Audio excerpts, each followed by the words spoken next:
Assalamualaikum warahmatullahi wabarakatuh. Nama saya Melania Kartikasari dari kelas 7H NPM 1712029. Di sini kita akan belajar tentang cryptocurrency, neokolonialisme, imperialisme, revolusi industri, dan ideologi. Pertama-tama kita akan belajar terlebih dahulu tentang cryptocurrency.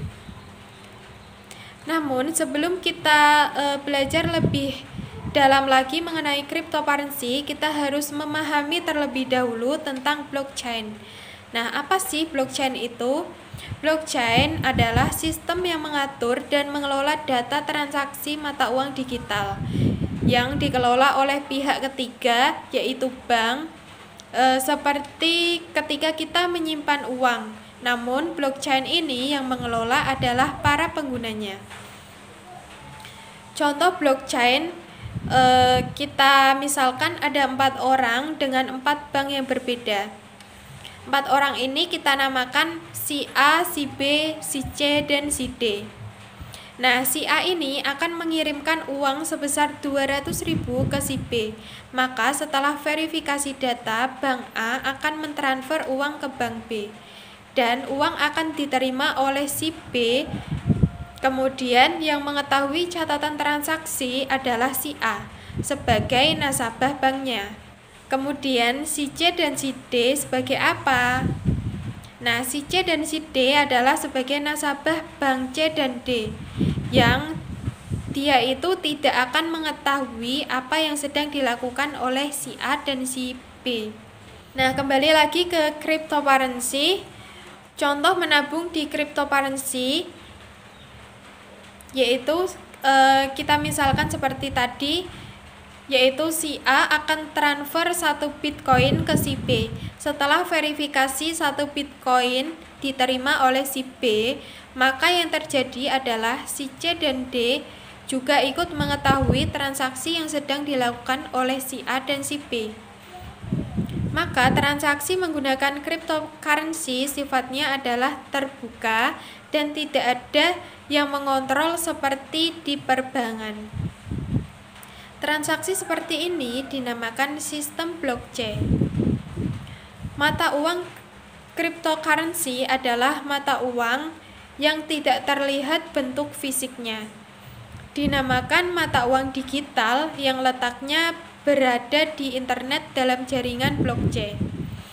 Dengan identitas terjamin kerahasiaannya dalam perlindungan sistem blockchain.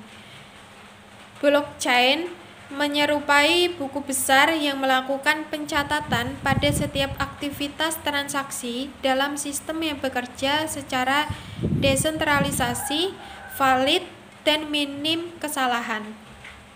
Skema ini muncul penilaian bahwa transaksi mata uang digital lebih mudah, aman, dan praktis daripada sistem perbankan konvensional.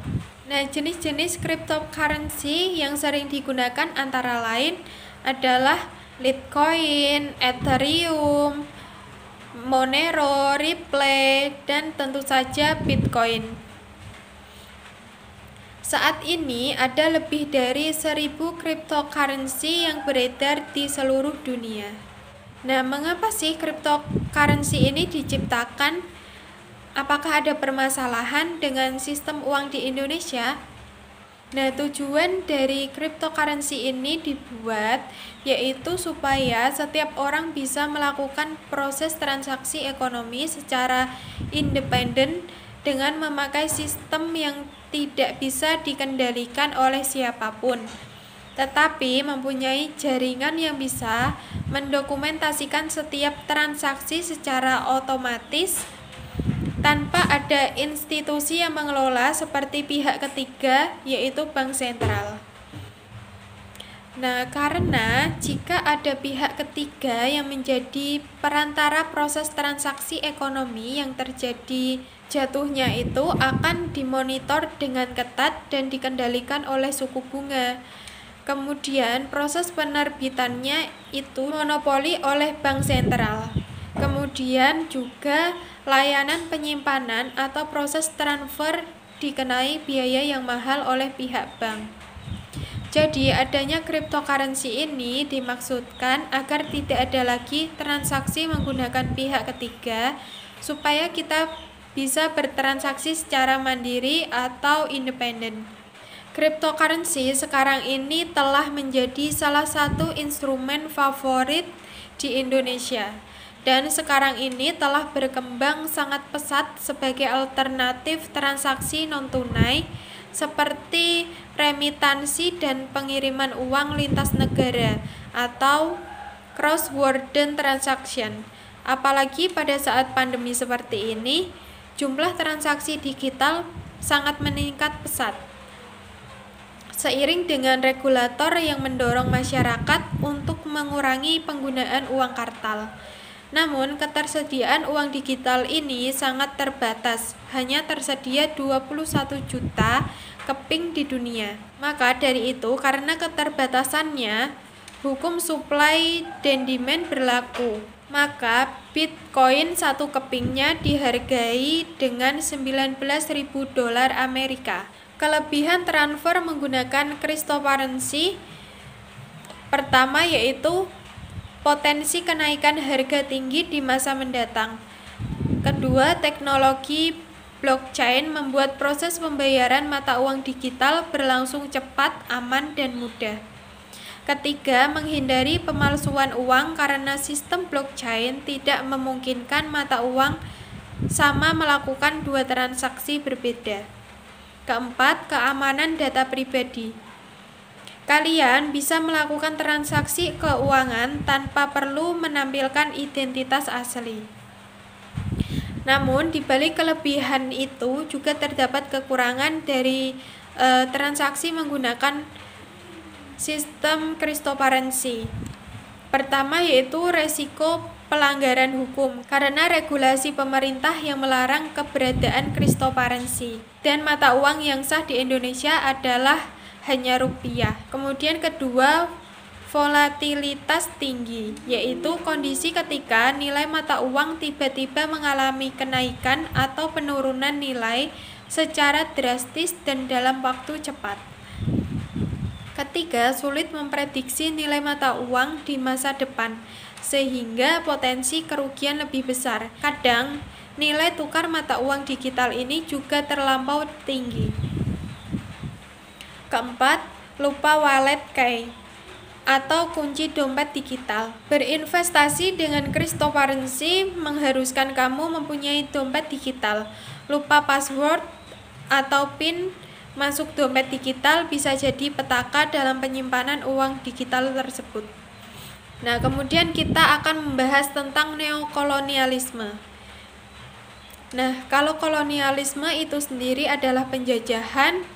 Jadi kalau neokolonialisme itu adalah efek lanjutan dari dominasi kolonialisme Eropa. Pada zaman dahulu, kolonialisme berkembang di negara-negara yang sudah terjajah atau belum merdeka. Di dunia kontemporer saat ini, di mana banyak negara-negara yang sudah meraih kemerdekaannya, kolonialisme berubah namanya menjadi kolonialisme modern. Salah satu bentuk kolonialisme modern ialah neokolonialisme.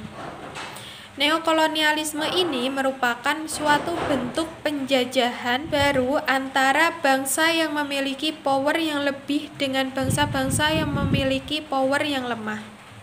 Penjajahan dalam bentuk baru itu tidak lagi memandang kolonialisme sebagai penjajahan fisik di mana pemerintahan dan penguasa atas semua sumber daya dilakukan secara langsung oleh suatu bangsa terhadap bangsa lain.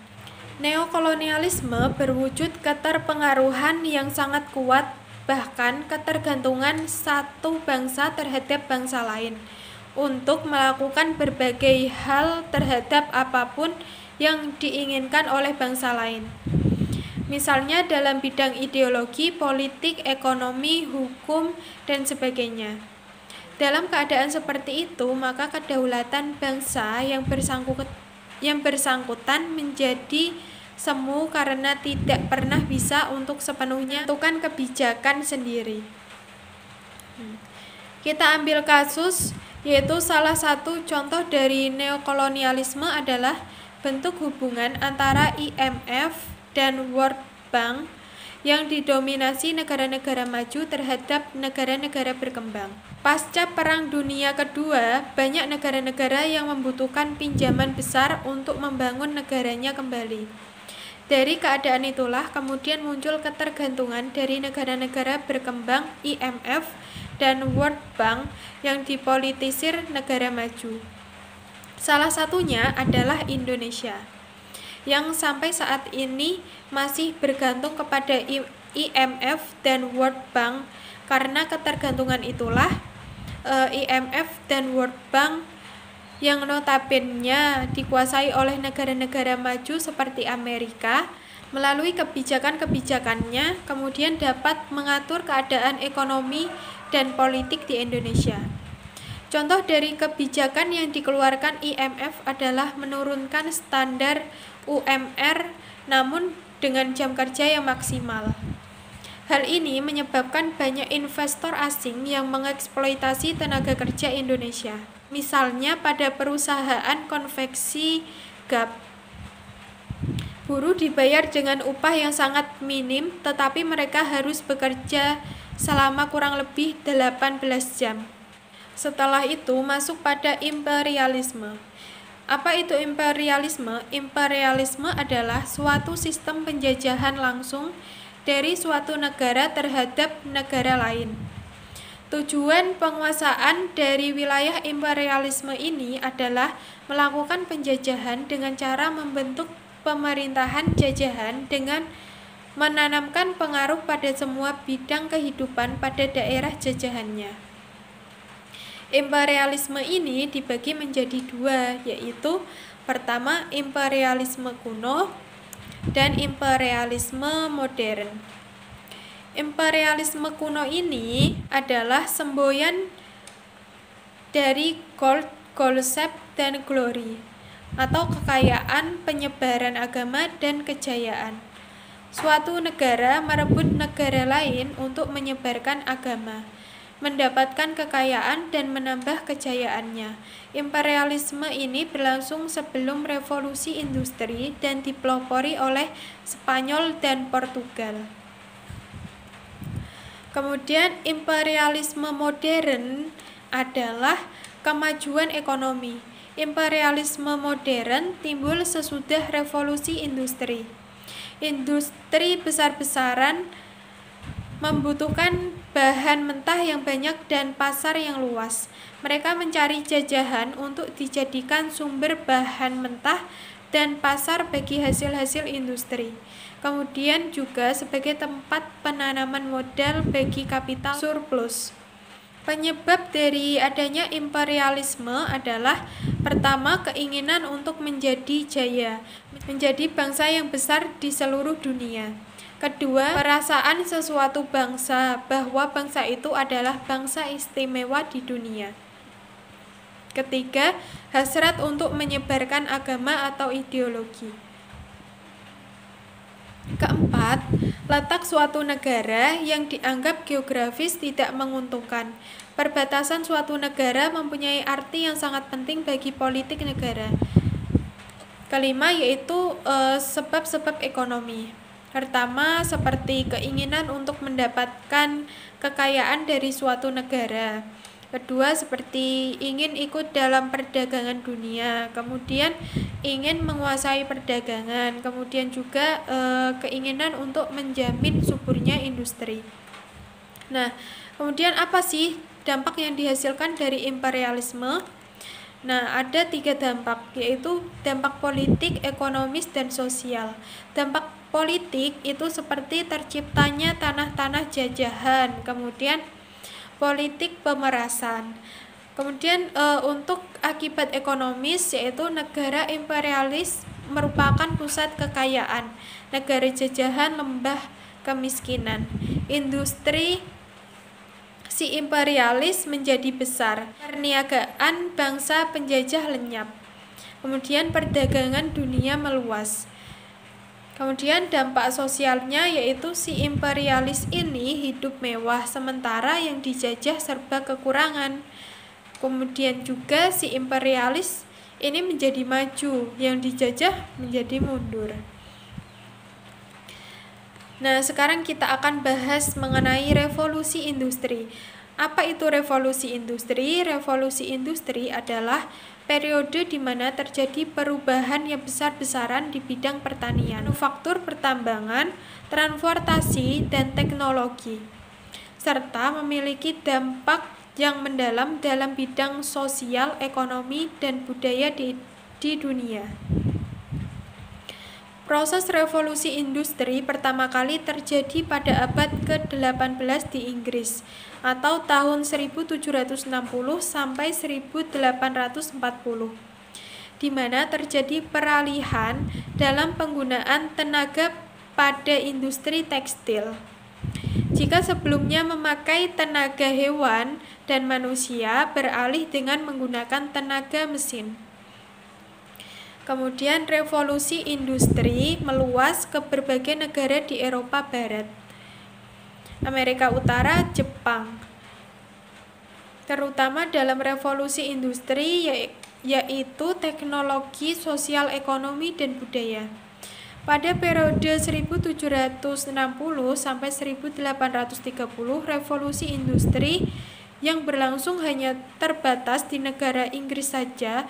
Bahkan Inggris sempat melarang ekspor mesin, pekerja terampil, dan teknik manufaktur ke luar negeri. Namun, monopoli yang dilakukan oleh Inggris pada revolusi industri tidak bertahan lama, karena beberapa orang Inggris melihat peluang itu sangat menguntungkan di luar negeri. Kemudian dua orang Inggris, William dan John Cockerill, membawa revolusi industri ke Belgia dengan mengembangkan toko mesin pada 1807. Belgia menjadi negara pertama di benua Eropa yang ditransformasikan secara ekonomi. Pada tahun 1848, Prancis telah menjadi kekuatan industri. Namun meski berkembang tetap masih di belakang Inggris, termasuk negara-negara Eropa lainnya, karena kondisi di sana masih dipengaruhi kondisi politik. Seperti Prancis dengan adanya revolusinya. Pada tahun 1870, begitu dimulai produksi di Jerman, tumbuh begitu pesat. Sehingga pada pergantian abad, Jerman mampu mengungguli Inggris dan menjadi pemimpin dunia dalam industri kimia. Munculnya kekuatan industri di Amerika Serikat pada abad ke-19 dan 20 jauh melampaui Eropa. Di Asia, negara Jepang juga bergabung dengan revolusi industri dengan keberhasilan yang mencolok. Di negara-negara Eropa terjadi pada awal abad ke-20, khususnya di Uni Soviet. Tidak butuh waktu lama, Uni Soviet menjadi kekuatan industri utama. Pertengahan abad ke-20, penyebaran revolusi industri terjadi ke daerah-daerah yang belum terindustrialisasi seperti Cina dan India. Perkembangan industri di dunia terus berlanjut hingga sekarang ini, bahkan muncul dengan berbagai tahap atau perkembangannya, sehingga muncul yang namanya revolusi industri 1.0, revolusi industri 2.0, revolusi industri 3.0, dan revolusi industri 4.0. Nah, terakhir kita akan bahas mengenai ideologi dan paham negara ideologi. Kita pasti sudah tahu mengenai apa itu ideologi. Ideologi adalah ide atau gagasan yang diusung oleh sekelompok mayoritas dari suatu negara. Ideologi ini akan menjadi aturan, anutan, atau patokan dalam cara menjalankan kehidupan bernegara jika ada banyak orang yang setuju dengan ide atau gagasan yang telah diusung tersebut. Nah, ada banyak macam-macam ideologi. Pertama yaitu 1. Ideologi demokrasi. Demokrasi merupakan salah satu dari macam-macam ideologi yang ada di dunia dan berasal dari dua kata yaitu demos dan kratos. Demos memiliki arti yaitu rakyat, sedangkan kratos memiliki arti yaitu kekuasaan. Kedua adalah ideologi kapitalisme. Kapitalisme lebih menekankan kepada kekuasaan modal oleh pihak swasta tanpa campur tangan negara.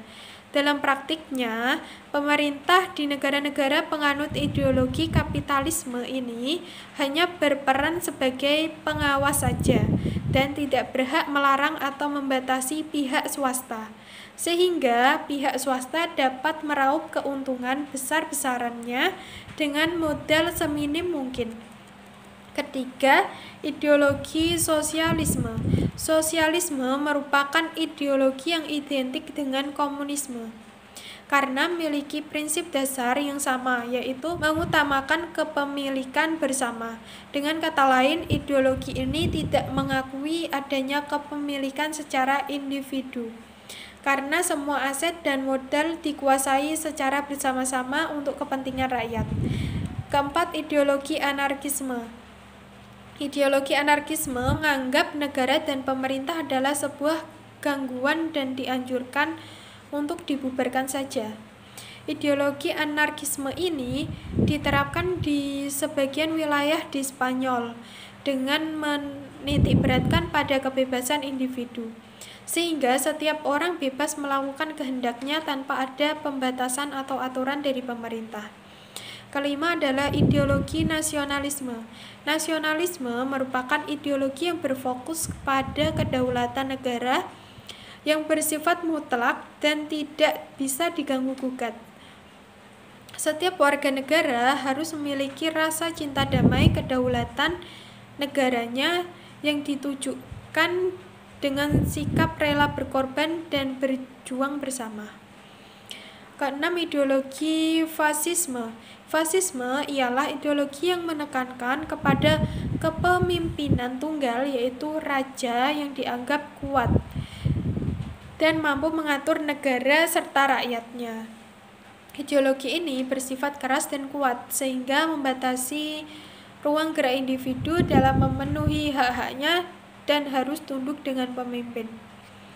Ketujuh adalah ideologi liberalisme. Ideologi liberalisme menekankan kepada kebebasan mengekspresikan keinginan sendiri tanpa adanya larangan atau aturan dari pihak lain. Ideologi ini dilatar belakangi oleh sifat alamiah seperti orang yang memiliki kecenderungan tidak suka diatur atau disuruh dan ingin melakukan segala sesuatunya sesuai kehendak mereka masing-masing. Kedelapan, ideologi marxisme.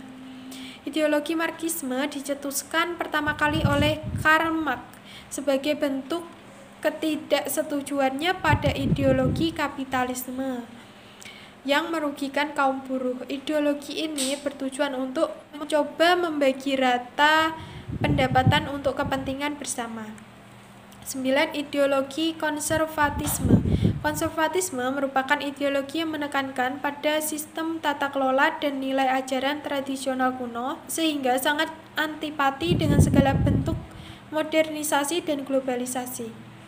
10. Ideologi libertarianisme merupakan ideologi yang menekankan individu memiliki kebebasan baik di bidang ekonomi maupun politik. 11. Ideologi feminisme adalah ideologi yang menekankan kepada kesetaraan hak kewajiban kaum wanita, bertujuan untuk memperjuangkan hak perempuan yaitu hak ekonomi, sosial, budaya, politik, ruang pribadi, dan ruang publik yang pada zaman dahulu tidak bisa mereka dapati. Terakhir yaitu ideologi nasisme adalah hasil pengembangan dari berbagai ideologi untuk menolak ideologi demokrasi dan komunisme yang diyakini oleh orang-orang Yahudi. Nah, sudah paham semua ya mengenai kriptoparensi, neokolonialisme, imperialisme, revolusi industri, kemudian juga ideologi. Terima kasih. Wassalamualaikum warahmatullahi wabarakatuh.